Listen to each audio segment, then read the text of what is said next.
Cześć, dzisiaj zapraszam Was na test wielofunkcyjnego urządzenia Navitel DS1020. Co potrafi, zobaczycie dzisiaj. Ceny macie w linkach w opisie filmu. Na wstępie zachęcam do zostawienia łapki w górę, będzie mi bardzo miło i zapraszam Was do oglądania. Zaczynamy! No i kolejny ciekawy sprzęt od Navitela na test czegoś w tym stylu. Miałem chęć już od pewnego czasu, udało się, natomiast że to urządzenie będę testować jako pierwsze, no to nie mam jeszcze porównania z innymi tego typu. I mamy tutaj urządzenie określane jako Smart Car Device, czyli inteligentne urządzenie do auta, wielofunkcyjne. Co dokładnie potrafi, dowiecie się i zobaczycie dzisiaj po kolei. DS1020. Mamy też wersję, która ma te same funkcje, a ma odrobinę mniejszy ekran, czyli na przykład do mniejszych samochodów wtedy taki mniejszy ekran, czy jak zwyczajnie mamy mało miejsca, ponieważ w tej wersji ekran jest całkiem spory, jest to 10,26 cala, naprawdę duży ekran, do tego jest to ekran dotykowy, czyli nie musimy się bawić w żadne przyciski, obsługiwane karty pamięci do 256 GB, więc dobra informacja. Jest także kamera na tył, która może także posłużyć jako kamera cofania z liniami pomocniczymi i ona wyposażona jest w G-sensor, czyli czujnik wstrząsowy. Gdyby nastąpiło jakieś uderzenie w nasze auto, no to automatycznie taki materiał się zapisuje. Mamy Wi-Fi, mamy Bluetooth, transmitter FM, gniazdo USB typu C, no i mamy też tutaj technologię superkondensatora, czyli coś, co jest chociażby stosowane w UPS-ach, więc nie taka zwykła bateryjka, a coś troszeczkę bardziej zaawansowanego technologicznie. I parametry kamery wstecznej, monitorowanie bezpośrednie oraz kamera cofania bez opóźnień w czasie rzeczywistym. Mamy tryb Night Vision, linie pomocnicze, szeroki kąt widzenia, bo aż 140 stopni, odporność na warunki atmosferyczne i rozdzielczość Full HD. Ekran to IPS, szkło typu 2.5D i oczywiście dzięki Bluetooth i Wi-Fi możliwość połączenia się z urządzeniami, tak systemem operacyjnym iOS, jak i z Androidem. Więc marketingowo wygląda to bardzo ciekawie. Zobaczmy sobie poszczególne elementy tego zestawu. Zaczniemy może od uchwytu, czyli to jest taki stojaczek z regulacją wysokości. Możemy to sobie tutaj skręcić. Jest on plastikowy, ale wydaje się być solidny. Od spodu element montażowy, czyli solidna taśma dwustronna, taka bardzo klejąca. Więc jak nam to się do tego kokpitu przyklei, no to powinno być nie do ruszenia. Mamy też dwa dodatkowe elementy montażowe.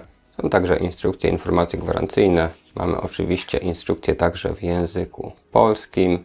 Opis wszystkich funkcji. Przewód zasilający, czyli USB na USB typu C. Jest naprawdę długi, bo masz 3,5 metra. Pytanie, czy taki długi był potrzebny, ale ok. No i mamy zasilacz. I tak, z jednej strony fajnie, że mamy odłączany ten przewód, że nie jest to na stałe, ale z drugiej strony, w niektórych chociażby wideorejestratorach Navitela zdarzały się takie wtyczki w zestawie, które jeszcze miały gniazdo USB typu C, więc można było coś sobie dodatkowo podłączyć. Wtyczkę zawsze sobie można wymienić, gdybyście potrzebowali więcej portów. I ostatni element zestawu, kamera wsteczna, odporna na warunki atmosferyczne, solidna obudowa.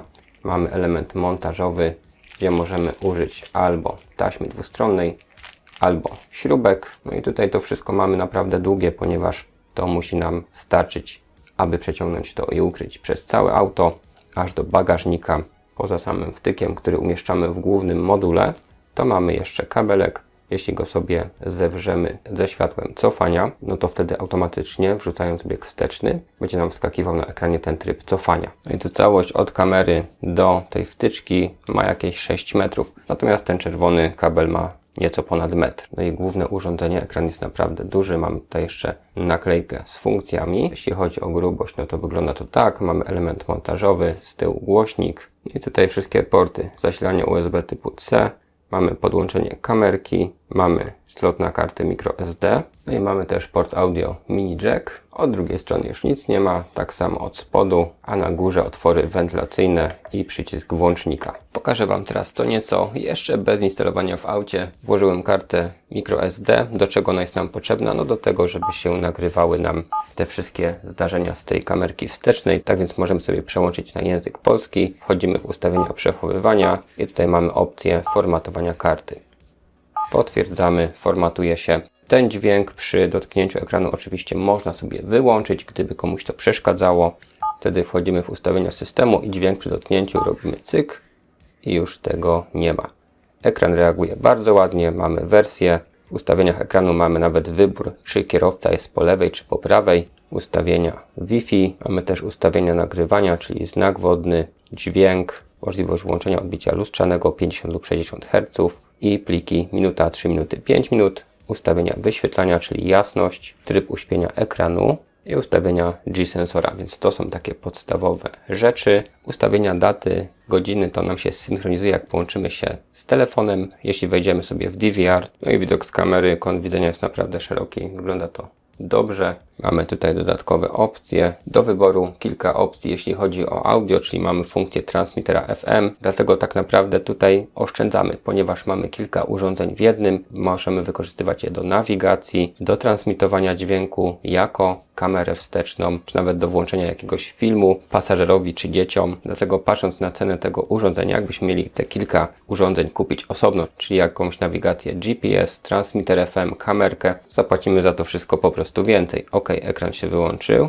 i do każdego trybu mamy tutaj podpowiedź, jak to sparować FM audio, czyli wtedy parujemy z radiem, które mamy w samochodzie, ustawiamy częstotliwość, dokładnie tak jak Wam pokazywałem w przypadku testów transmitera FM od Navitela. Mamy opcję Bluetooth, odtwarzacz muzyki, czyli tak, włączam sobie Bluetooth w telefonie, mamy Navitel DS1020, parujemy OK, mamy podłączone przez Bluetooth i kolejna zakładka CarPlay, czyli mamy do wyboru CarPlay, Android Auto, AirPlay i Mirror, czyli po prostu klonowanie ekranu. Spróbujemy na Android Auto. OK, na telefonie mi się wyświetliło, parujemy, no i odpaliła nam się nawigacja. Mamy też dostęp chociażby do Spotify'a, do telefonu. Działa to naprawdę fajnie, płynnie.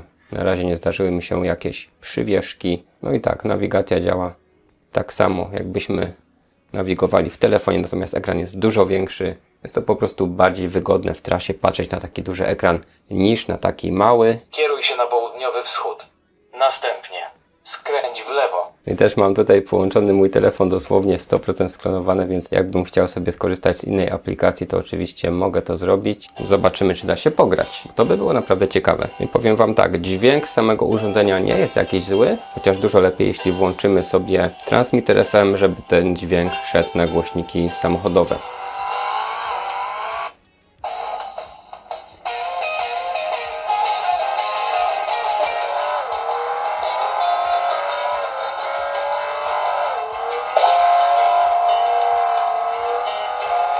Powiem Wam, że działa i działa nawet płynnie. Oczywiście nie polecam grania w trakcie jazdy, bardziej zależało mi tutaj na sprawdzeniu reakcji na dotyk i ten test wyszedł naprawdę dobrze. No i możemy sobie tutaj też dostosować aplikację w menu, czyli jeśli chcemy, żeby pojawiły się jakieś inne, no to możemy tak zrobić. Mamy dostęp do naszych SMS-ów.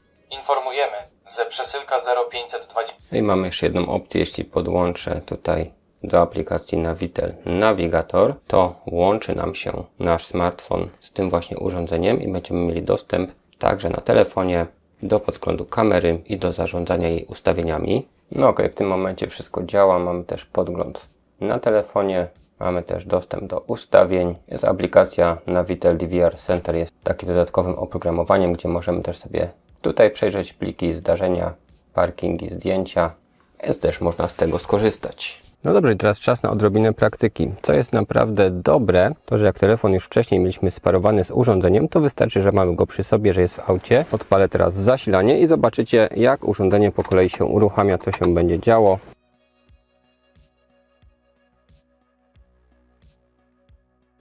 Jest ekran powitalny i ładowanie systemu trwa tak kilkanaście sekund.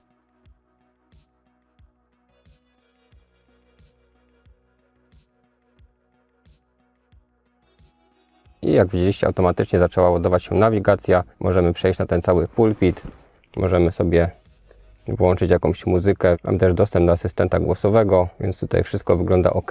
Karty pamięci akurat nie mam włożonej, natomiast mam podgląd z kamery, więc gdybym chciał w tej chwili parkować, czy gdzieś po prostu cofać, to mam dobry widok, pomimo że zamocowałem kamerę po prostu tam na szybie u góry.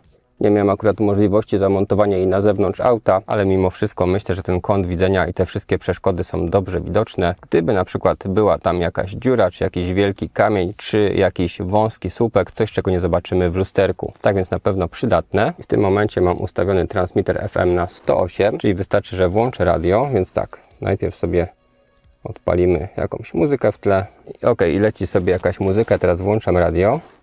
I leci nam zwykłe radio, a na 6 mam zaprogramowane te 108 MHz, więc jak to wcisnę, to automatycznie leci mi muzyka ze Spotify'a z tego urządzenia. Natomiast działa to bardzo dobrze, ale odnośnie jakości dźwięku powiedzmy, że ok, poprawny, ale nie ma takiej jakości, jakbyśmy włożyli płytę.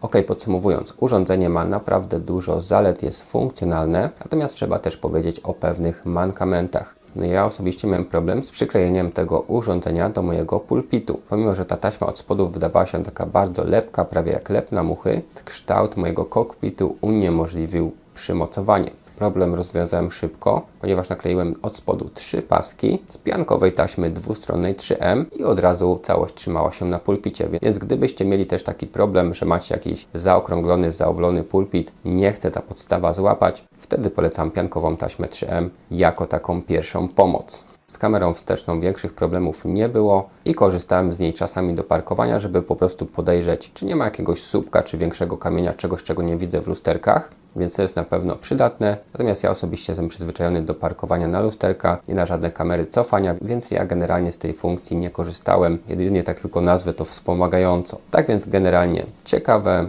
funkcjonalne urządzenie z jakimiś drobnymi mankamentami. Natomiast nie kosztuje 1000 zł, wręcz przeciwnie, ta cena jest atrakcyjna. Gdyby coś takiego do starszego auta Wam się przydało, no to myślę, że warto. Pamiętajcie, że aktualne ceny i promocje macie w linkach w opisie filmu. Jeśli się dobrze oglądało, będę wdzięczny za zostawienie łapki w górę. Komentarze są do Waszej dyspozycji, można także film udostępnić. No i warto subskrybować, żeby być na bieżąco. Na dzisiaj to wszystko, dziękuję Wam za uwagę, trzymajcie się. Zapraszam do sprawdzenia oferty partnerów kanału Dream Machines, laptopy dla graczy, akcesoria gamingowe i nie tylko, X4 Race, ręczne hamulce do kierownic. Linki do oferty w opisie filmu.